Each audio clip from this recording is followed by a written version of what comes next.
Hey everyone, welcome to Mountain Beast Mysteries. In today's video, I'm going to be doing kind of a part 2 video to the strange Bigfoot creatures of the Nahanni Valley video I did back, I think it was about a couple months ago, where I went over the strange upright cryptids that are said to exist in the Nahanni Valley and that are described in this book, Legends of the Nahanni Valley by Hammerson Peters. Now there was one more that I didn't mention in that video called the Nuk-luk, and that's what we're going to be going over today.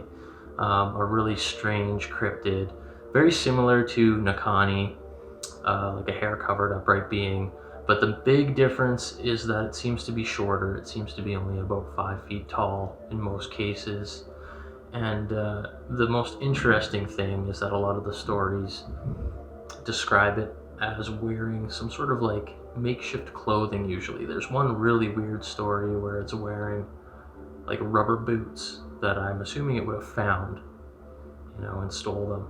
Another case, it talks about them wearing like moose hide, and I think that's a more reasonable thing to see out in the wilderness. If you want to make clothing, you're going to take it from an animal. You're going to take the hide of an animal. So very bizarre. There's a lot of weird cryptids that are said to roam the area of the Nahanni Valley in the Northwest Territories.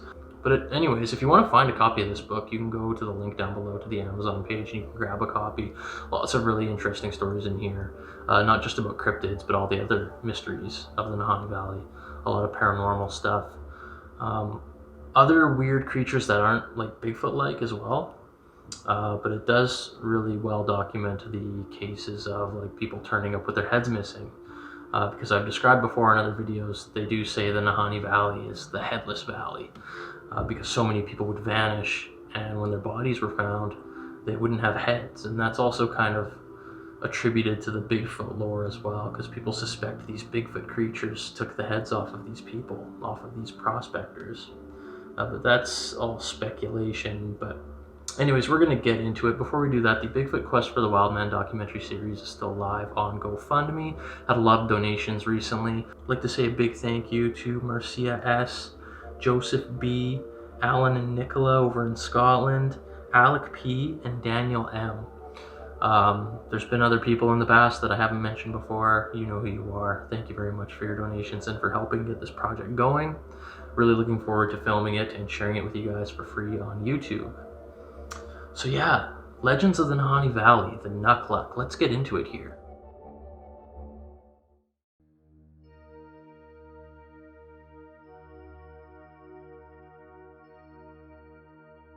One of the first scientists to seriously address the question of whether or not modern-day wild men truly exist in the wilderness of Asia and North America was Ivan T. Sanderson, an eccentric Scottish biologist and adventurer. Along with Belgian-French zoologist Bernard Heuvelmans, he is considered by many to be one of the founding fathers of cryptozoology. Educated in zoology, geology, and botany in England, France, and Switzerland, Ivan Sanderson, already an extremely well-traveled young man with a wealth of adventures under his belt by the time he completed his graduate studies, began his academic career by leading specimen collecting expeditions all over the world on behalf of various British learned societies. In 1932, during one such expedition in the rainforests of Cameroon, he and his hunting partner were attacked by a giant bat, which the locals fearfully referred to as Oletiao. This incident sparked Sanderson's lifelong interest in animals yet unknown to science, creatures begetting the field of study which he coined cryptozoology. During World War II, Sanderson worked as a counterintelligence operative for both the British and American navies. After the war, he left his old life behind and immigrated to America, where he enjoyed a long career in radio and television, educating and entertaining his audience in his capacity as a naturalist. Sanderson's interest in unexplained phenomena, which, as mentioned, first began in the jungles of West Africa in 1932, was rekindled in the 1950s when UFO and monster sightings became more frequent in the United States and Canada. Unlike many of his academic contemporaries, Sanderson refused to dismiss these stories out of hand, risking his professional reputation in order to give them the attention he believed they deserved. By the late 1950s, he was writing essays on the subject of UFOs, and in 1961, he wrote a book entitled Abominable Snowman: Legend Come to Life. In his book, Sanderson introduced the term ABSM, an acronym for Abominable Snowman, which was a popular denotation for wild men at the time. In 1965, Sanderson was approached by a young mechanic from Philadelphia named Frank Graves. Graves had read Sanderson's work and, having retained a fascination with the Nahanni legend since his days as a junior high school student, wondered if such wild men, such as those described in Abominable Snowmen, might have had some connection with the mysterious deaths and disappearances for which the Headless Valley was notorious for. He decided to find out, and after saving up enough money, convinced 4 of his friends to accompany him on an expedition to the Nahanni Valley. Prior to the trip, he decided to pay a visit to Sanderson to see if the seasoned adventurer had any evidence for him and his companions. To make a really rather long story as proverbially short as possible, wrote Sanderson in a commentary on a letter which Graves wrote him later that year, let me just say that all Frank's companions dropped out for one valid reason or another, as almost invariably happens in plans such as his. But he had joined up with another gang I'd been helping, out in Minnesota, led by one Michael Ellisusen, and who were also aiming for the Nahanni. This other gang was the self-styled American Expeditionary Society, or AES, an academic club comprised of about 30 American university students who hoped to resurrect the dying art of old-fashioned discovery expeditions. 4 AES members with a similar interest in the Nahanni Valley, 3 of them students of Minnesota State University, allowed Graves to accompany them to the North Country. In the summer of 1965, the 5 men, armed to the teeth, traveled to Fort Simpson, purchased a flat-bottom scow, and headed up the Liard River towards South Nahanni. Frank Graves, who was required to have an official scientific objective in order to join the AES, chose to collect samples of lichen, fungi, mosses, liverworts, and other varieties of subarctic vegetation on behalf of Dr. William C. Steer, director of the New York Botanical Gardens. Accordingly, he carried a good deal of botanical equipment into the North Country, along with a video camera and 5,000 feet of film. The 5 companions capsized their scow on the Liard's Beaver Dam Rapids, but managed to right their vessel, rescue most of their gear, and arrive at the Nahanni Butte in one piece. They proceeded up the splits to Gus and Mary Krause's cabin, out of which they conducted their various scientific expeditions over a 3-week period. Around the same time, 5 friends from Fargo, North Dakota, named Bob, Rowley, Bruce, Mark, and David, started out on a national expedition of their own. Beginning their journey at the headwaters of the Ross River, they carried their canoe east over the mountain pass to the headwaters of the South Nahanni, and paddled downriver. On August 4th, 1965, they made the portage around Virginia Falls, at the bottom of which they encountered the 5 members of the American Expeditionary Society, who were relaxing and taking in the sights. The 5 friends from Fargo fraternized with the AES men that night, and set off down the South Nahanni the following morning. Just beyond the mouth of the Flat River, they ran into Albert Fail, who was taking a pair of geologists up the South Nahanni. At Fail's camp also were the AES boys. The 13 men spent the night in conversation, and in the morning went their separate ways. In another letter to Ivan Sanderson, which he wrote later that year, Frank Graves recounted a number of excursions he personally made into the wilderness above Virginia Falls during his 3-week stint in the Nahanni, accompanied at all times by a local Dene guide.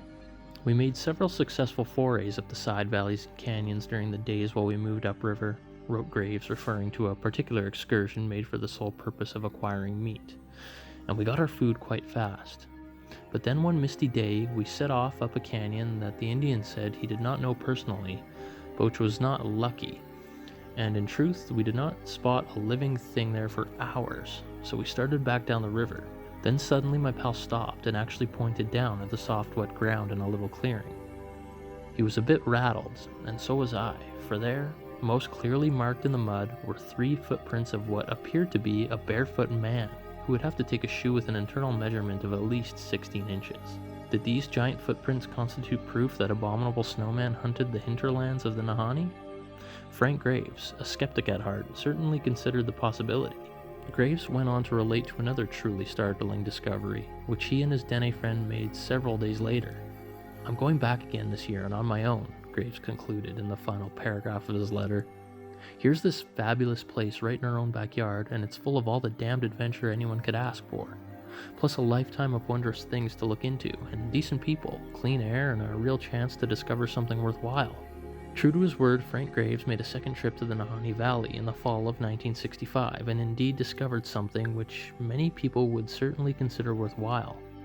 Upon interviewing a number of Dene from the Nahanni Butte, he learned that a Wildman had been spotted on 3 separate occasions in 1964, first in Fort Liard, then in Nahanni Butte, and then next in Fort Simpson, as if it were making its way up the Liard River towards the Mackenzie. The creature was said to be rather short in stature, and to be quite strong with a beard and usually wearing simple clothing. The name given to this creature is Nuk-luk, or Man of the Bush. The first Nuk-luk sighting took place in April of 1964 in the woods near Fort Liard. According to Graves, an old Amerindian named John Baptist, who worked as a janitor and handyman at the local settlement school, along with several trapping companions, came upon a man-shaped creature who was rather strong and sported a long, dark beard. He wasn't wearing any type of clothing and carried no weapons. He was said to be rather shy, for as the band of trapping Amerins advanced upon him in a friendly manner, he uttered a low growl and fled. The second sighting took place at Nahanni Butte in May 1964. One night at dusk, while weaving a birch bark basket, a Dene woman was made aware of a presence outside of her cabin. When she looked at the door, she saw nothing, but a little later she looked up at the window and there saw a face. This face was identical in every respect to the one seen earlier that month. The woman and 2 of her children went outside to look for the little creature. By that time, it had retreated into the bush. Graves did not receive this last report from the witness directly, as her husband forbade her from speaking with him, but rather from a young man whom Graves had every intention of believing. Now, wrote Graves, we go to my favorite tale. This was told to me by a boy of about 14, whom I knew only as Jerry. He was recommended to me for my purpose by the school teacher there. This little boy saw a creature identical to the previously mentioned one, except for a few exterior differences. This sighting is said to have occurred last fall right outside Fort Simpson. One evening at about 9 p.m. the little fellow's dog began to bark. This event is not unusual, for his home is located right on the edge of the city dump, and a dog can pick up the scent of many different night scavengers during the passing of one night, especially in that country. On this night, however, the boy and his father went out to the dog to find out what was the matter. When they got out to the dog, it was quiet and standing most still. At first they detected nothing of unusual interest, but when the father turned on a flashlight for a little extra investigative work, they heard a slight noise. As they turned the light in the direction of this sound, they were surprised to see a rather small dark creature, answering to the general description of an abominable snowman. This creature is said to have remained where he stood for several moments. At about that time, the dog again began to bark. With that, the creature departed at speed. The creature is said to have not immediately entered the bush, but instead crossed the boy's property and then across the road in front of the house. He was seen by several bystanders, who gave slight chase, but upon their entrance into the picture, the creature quickly headed for the bush. He was not pursued. Then, despite having claimed earlier that the incident took place in the fall of 1964, Graves curiously ended the paragraph with the date June 1964. He went on to state that the Wildman wore a piece of moose skin about his waist and was carrying a stone club. At the end of his letter, Graves included his own sketch of the creature based on eyewitness accounts. He added various notes and labels to this drawing, remarking that the creature's nose was said to be small and black and its fur light brown. He also indicated both visually and verbally that the creature was believed to have 4 fingers and a thumb and was about 5 feet tall and wore rubber boots. The Nuk-luk's head appeared to be slightly pointed in the back and covered in short, dark black hair. Beneath the sketch, Graves included illustrations of the 2 different types of tracks found near the scene. Both of these, in spite of the rubber boots depicted in the image above, vaguely resemble elongated bear tracks with claw marks at the end of each toe. One of them, labeled Our Creature, is shown to be 4.5 inches wide and of an unknown length, while the second track, labeled Other Type, is proportionately much thinner, being 3 inches wide and 10 inches long. The Nuk-luk resembles the Nahanni in many ways, from its name to the reclusive nature of its long, narrow footprints. However, with a height of approximately 5 feet, it is much smaller than the giant red-eyed monster of frontier lore.